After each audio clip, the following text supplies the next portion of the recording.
সৃষ্টির শুরুতে ভগবান বিষ্ণু ১৬ কলায় পূর্ণ শরীর অর্থাৎ ১০ ইন্দ্রিয়, ৫টি ভূত এবং এক মন নিয়ে জলে শুয়েছিলেন, অর্থাৎ যোগ নিদ্রার মধ্যে ছিলেন।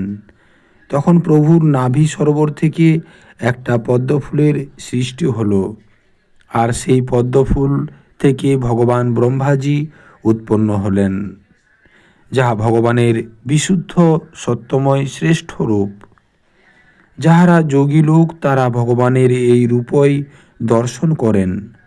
ভগবানের এই রূপে অনেক মাথা, অনেক হাত, অনেক পা এবং রং বিরঙের পোশাকে সুসজ্জিত থাকেন।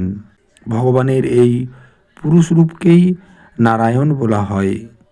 এই রূপ থেকে ভগবান বিভিন্ন অবতার হয়ে প্রকট হন।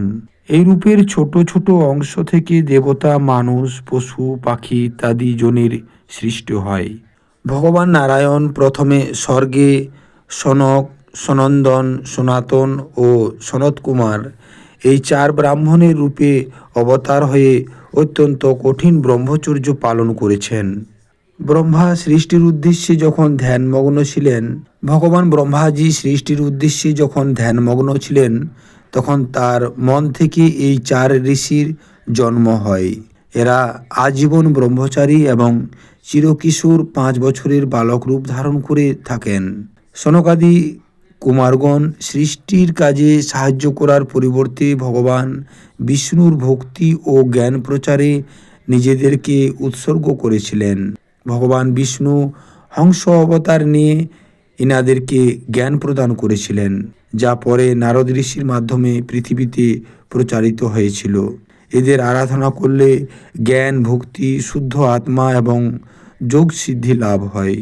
দ্বিতীয়বার এই জগতের কল্যাণের জন্য সমস্ত যজ্ঞের স্বামী ভগবান নারায়ণ এই পৃথিবীকে রসাতল থেকে বাঁচানোর জন্য বরাহরূপ ধারণ করেছিলেন। সত্যযুগে ভগবান বিষ্ণু হিরণ্যাক্ষ রাক্ষসের হাত থেকে পৃথিবীকে রক্ষা করার জন্য এবং সমুদ্র তলদেশ থেকে উদ্ধার করার জন্য বরাহরূপ ধারণ করেছিলেন। তিনি জয় বিজয়ের অভিশাপের কাহিনী এবং হিরণ্যাক্ষের বধের সাথে যুক্ত, যা নবসৃষ্টির প্রতীক। বিভিন্ন মুনি ঋষিদের সৃষ্টিতে তিনি তৃতীয় অবতার হিসেবে নারদ ঋষিরূপে অবতার হন। এই অবতারে তিনি শাশ্বত তন্ত্রের উপদেশ করেছিলেন, যাকে নারদ পঞ্চরাত্র বলা হয়। এতে মানুষ কিভাবে কর্মের দ্বারাই কর্মবন্ধন থেকে মুক্ত হবে এ বিষয়ে বিস্তারিত বর্ণনা আছে। ধর্মপল্লীর গর্ভে তিনি নরনারায়ণ রূপে চতুর্থ অবতার গ্রহণ করেন। এই অবতারে তিনি সব ইন্দ্রগুলি সম্পূর্ণ সংযত করে কঠোর তপস্যা করেছিলেন। পঞ্চম অবতারে প্রভু কপিল মুনি রূপে প্রকট হন। এই অবতারে তিনি আসুরি নামক ব্রাহ্মণকে সাংখ্য নামক শাস্ত্র উপদেশ করেছিলেন। ষষ্ঠ অবতারে প্রভু দেবী অনুসূয়ার গর্ভে অত্রি ঋষির পুত্র হয়ে দত্তাত্রেয় নামে প্রকট হয়েছিলেন। এই অবতারে তিনি অলর্ক এবং প্রহ্লাদ আদি ব্রাহ্মণকে উপদেশ করেছিলেন। সপ্তম অবতারে তিনি যজ্ঞরূপে আবির্ভূত হন। এই অবতারে তিনি স্বয়ম্ভুব মন্বন্তরের রক্ষা করেছিলেন। অষ্টম অবতারে তিনি রাজা নাভির স্ত্রী মেরুদেবীর গর্ভে থেকে ঋষভদেবের রূপে প্রকট হন। এই অবতারে তিনি আশ্রমবাসীদেরকে পরমহংসের পথ দেখিয়েছিলেন। নবম অবতারে তিনি বিভিন্ন মুনি ঋষিদের প্রার্থনায় পৃথুরূপে আবির্ভূত হন।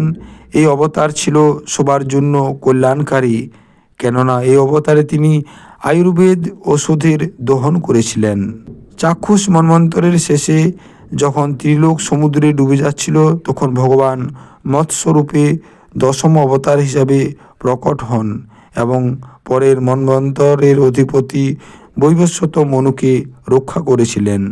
যখন দেবতা ও দৈত্যরা সমুদ্র মন্থন করেছিলেন, তখন তিনি 11তম অবতার হয়ে কচ্ছপ রূপে মন্দরাচলকে নিজের পিঠে ধারণ করেছিলেন।